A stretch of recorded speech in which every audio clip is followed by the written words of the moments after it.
E aí, pessoal, firmeza? Como é que vocês estão aí na quarentena ainda? Tranquilos? Aproveitando aí o Campeonato Paulista aí, a volta do futebol no Brasil, então eu vou fazer um vídeo para vocês explicando a importância histórica e de memória do título mundial de 1951 do Palmeiras, né? Nossos rivais gostam de brincar, de zoar, de menosprezar, é que eles não conhecem história. Se conhecesse um pouquinho de história, saberia do que nós estávamos falando.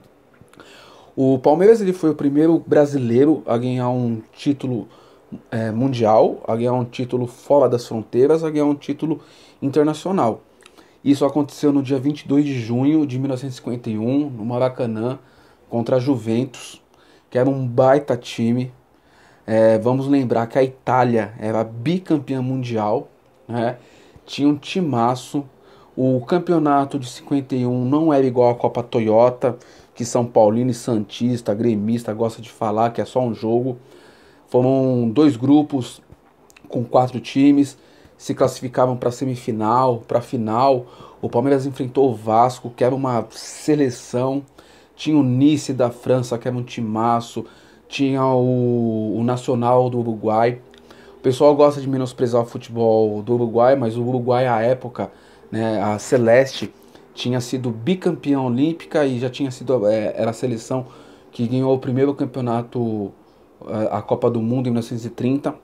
Então, os times que disputaram, eles representavam o ápice, o apogeu do futebol naquele momento.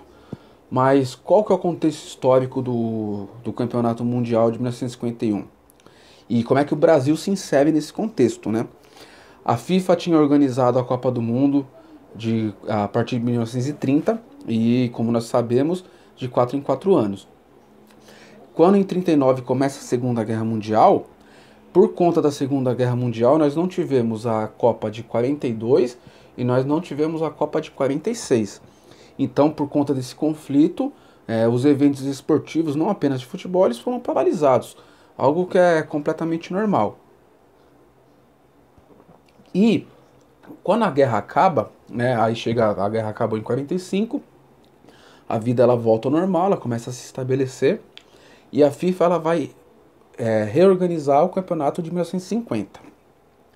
Primeira parada, o que era o Brasil na década de 50? Aí nós vamos retroceder 20 anos, lembrar que em 1930 Getúlio Vargas tinha ascendido ao poder, né, o que nós chamamos de Revolução de 30. Quando Getúlio Vargas ele sobe ao poder em 1930, ele representa um setor da burguesia brasileira muito ligada a um projeto industrial. O Brasil ainda hoje um país muito ligado ao seu setor agrário, né, à sua economia agrária, mas lá em 1930 nós vamos ter uma disputa entre frações da burguesia. Você tem de um lado a burguesia industrial, você tem do outro lado os cafeicultores. E qual é o projeto que vence? O projeto que vence é o projeto industrial. Então, em 30, quando Getúlio Vargas ele sobe ao poder, ele está representando esse setor da burguesia brasileira que está ligada ao desenvolvimento industrial do país. E o Brasil, à época, você tinha indústrias em São Paulo, Rio de Janeiro, algumas em Minas, Rio Grande do Sul, mas era uma industrialização ainda muito incipiente.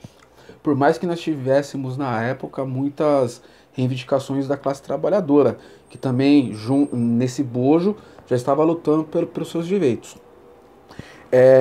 O Getúlio Vargas ele tem uma característica de um projeto nacionalista e emancipador. É que hoje nós estamos vivendo nessa bosta de governo Bolsonaro, que é um governo intriguista, é um governo extremamente subserviente ao imperialismo norte-americano, é um lambe-botas do Trump. Talvez a gente não consiga ter uma dimensão do que é ter um governo que pense o Brasil independente e autônomo.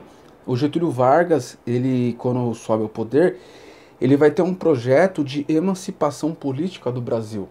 Não apenas um país que sirva como escopo dos interesses imperialistas. O Getúlio Vargas ele pensa o Brasil em todos os seus setores. É incrível o projeto político do Getúlio Vargas. E olha que, assim, quem me conhece sabe que eu gosto muito do Lula, eu adoro Lula, mas se for para colocar os dois do lado, não dá nem para começar a conversar. O Getúlio Vargas ele pensou em todos os setores brasileiros. e ele fica no poder até 1945, quando ele é derrubado via um golpe, quando acaba a Segunda Guerra Mundial.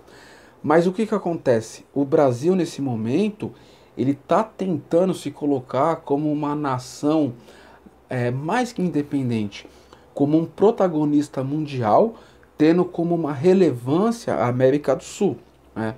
O Brasil, o maior país geograficamente, politicamente falando aqui na América do Sul, mas quando você tem os estados burgueses europeus, e os Estados Unidos, Japão, eles estão enfraquecidos por conta da guerra, o Brasil ele tem essa possibilidade de crescer enquanto país independente, autônomo, com uma política popular. Não é à toa que na década de 40 que nós vamos ter a legitimação das conquistas trabalhistas através da CLT, e isso é fruto que vem lá de 1930 com a subida do Getúlio Vargas. O Brasil ele se candidata a ser a sede da Copa do Mundo de 50, ele ganha. O Maracanã ele é o maior exemplo. O Maracanã, quando ele é construído para mostrar esse país moderno, esse país novo, né? É uma nova política frente ao que nós tínhamos anteriormente. Não um país subserviente, não um país entregue aos interesses imperialistas. É uma nova prática política que visa emancipar o Brasil dentro do jogo internacional. E a Copa do Mundo, ela é uma vitrine, né? Ela vai mostrar para o mundo este novo país. E você vai ter no futebol uma utilização política. Porque, por exemplo, quem venceu a Copa de 34 e 38 foi a Itália. E a Itália do Mussolini, do fascismo italiano. E eles utilizavam o futebol para mostrar, ou tentar dar a aparência que a Itália era superior aos outros países. Então o futebol ele é muito utilizado pelos governos para mostrar uma certa imagem para o mundo. E isso não foi diferente na década de 50. Tanto que quando começa a década de 50, o Brasil ele é tido como favorito. Quando chega na final contra o Uruguai, muitos jornais já davam como certa a vitória, né? O Maracanã dizem que tinha mais de 200 mil pessoas.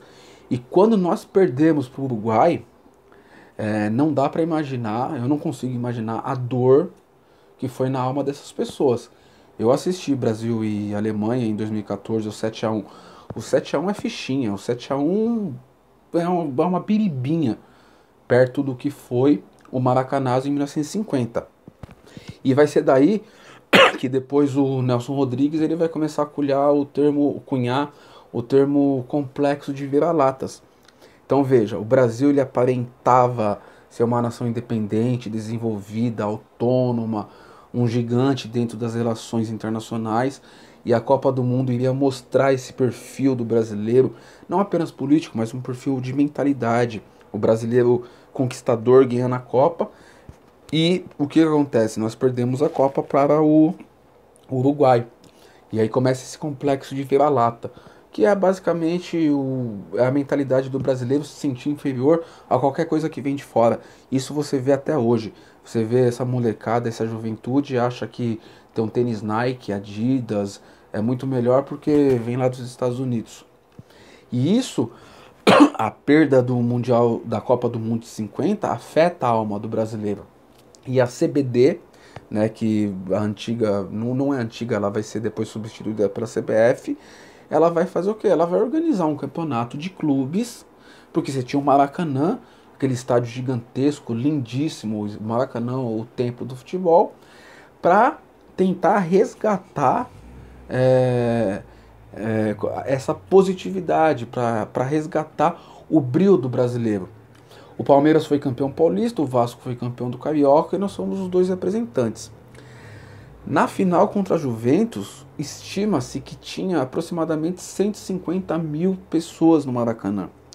A gambazada gosta muito de falar de 76 lá, invasão, e os caras não tiveram nem a competência de eliminar eles eliminaram o Fluminense, mas não tiveram a competência de ganhar do Inter, nem para ser campeão em 76. O Palmeiras ele teve 150 mil pessoas no estádio vibrando, e comemorando essa vitória.